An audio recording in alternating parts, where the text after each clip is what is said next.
बहुपद का शून्यक कहने का मतलब है कि किसी बहुपद में, जिसको हम px से सूचित करते हैं, व्यक्त करते हैं बहुपद को, तो वही कहा कि किसी बहुपद px में चर x का वह वास्तविक मान जिसे बहुपद में रखने पर पूरे बहुपद का मान क्या हो जाए, शून्य हो जाए, तो हम उस मान को, जिसको रखे हैं, तो हम उस मान को उस बहुपद का शून्यक कहते हैं। अब इसको एक उदाहरण से समझेंगे। जैसे अच्छा ये पहले देखिए, कहता है कि यदि x बराबर a है, व्यापक रूप में समझाया, a की जगह कोई भी वास्तविक संख्या हो सकता है।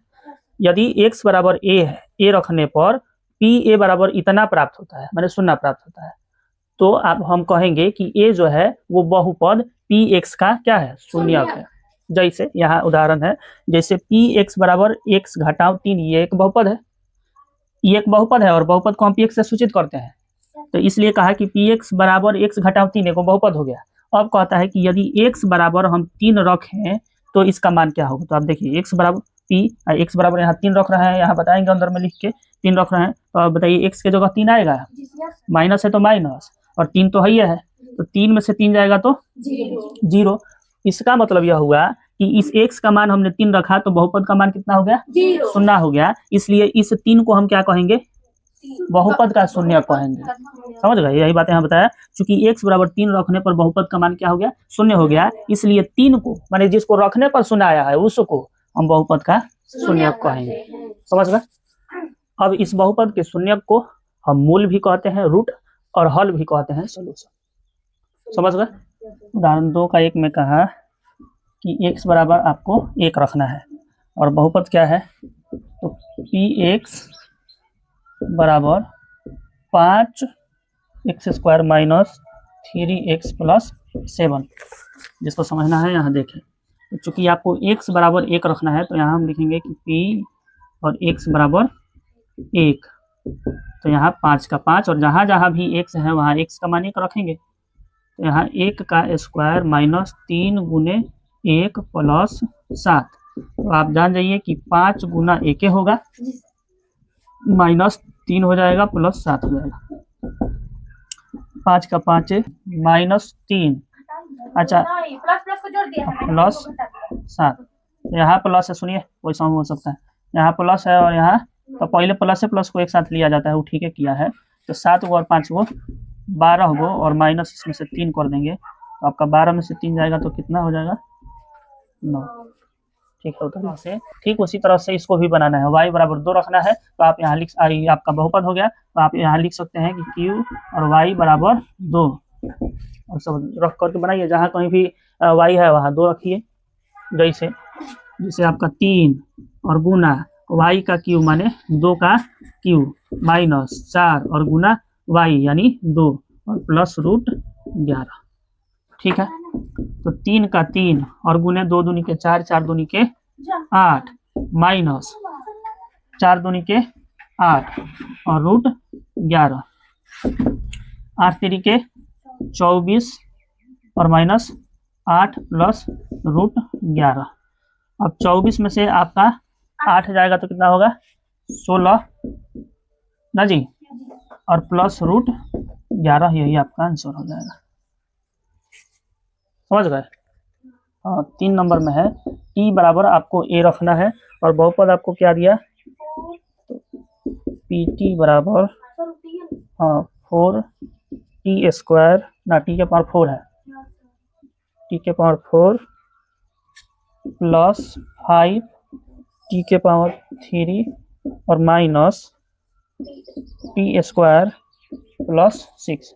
इसी को आप हल करके दिखाइए।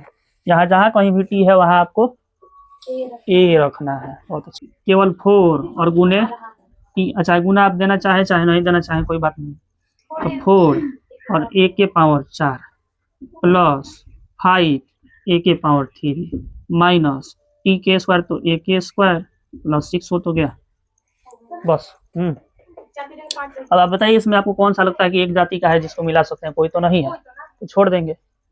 चूंकि बहुपद आपको क्या दिया, बहुपद आपको दे दिया बउआ x प्लस 2, बहुत आसान बहुपद है, x प्लस 2। अब लिख दीजिए, अब लिख दीजिए। अब x बराबर पहले का कितना कहा है, साथ ही पूरा लिखेंगे। हाँ तो रहिए ना, रुकिए, अब x बराबर पहले -2 है, तो -2 रखने पर यहाँ अब इसको ऐसे लिखेंगे बउआ कि p और x बराबर -2 बराबर x प्लस 2। अब डाउट है कोई? हाँ, बराबर तो x बराबर -2 रखना है और इधर 2 है तो हो गया 0।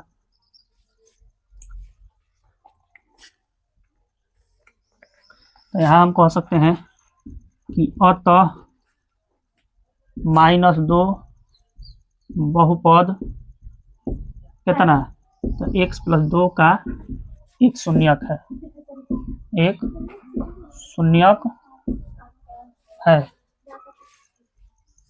यहाँ समझे कि नहीं समझे हो? बहुपद इतना है, ये पहले आपको रखना है x बराबर -2, माने उसमें आपका उसका मान जो है चर का मान -2 रखना है। हम लिखे कि p और x बराबर -2 बहुपद यहाँ ले लिए, जहाँ भी x था वहाँ -2 रख दिए और हल किए, तो -2 में 2 जोड़ेंगे तो क्या 0 नहीं होगा? यानी इसका बहुपद जब हम इसके मान कितना -2 को रखे तो इसके बहुपद का मान 0 हो गया। तो हम कहेंगे कि -2 बहुपद x प्लस 2 का एक शून्यक है।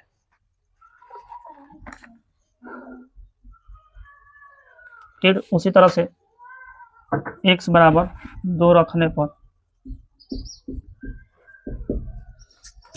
तो p और x बराबर 2 और x बहुपद क्या है x प्लस 2, तो हो गया 2 प्लस 2 बराबर 4।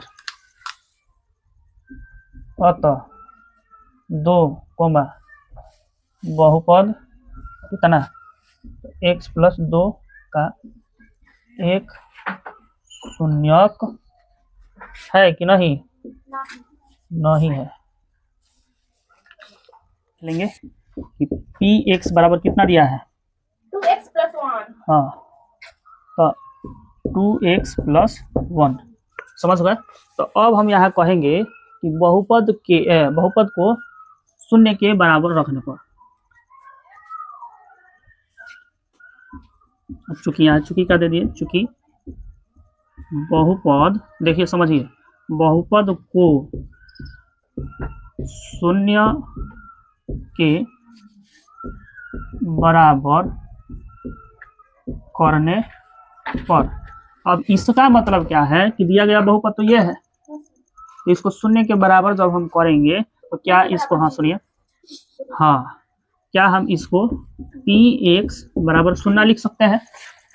समझ गए। अब जब बहुपद का बराबर हम 0 करेंगे तो px बराबर 0 यही ना होगा।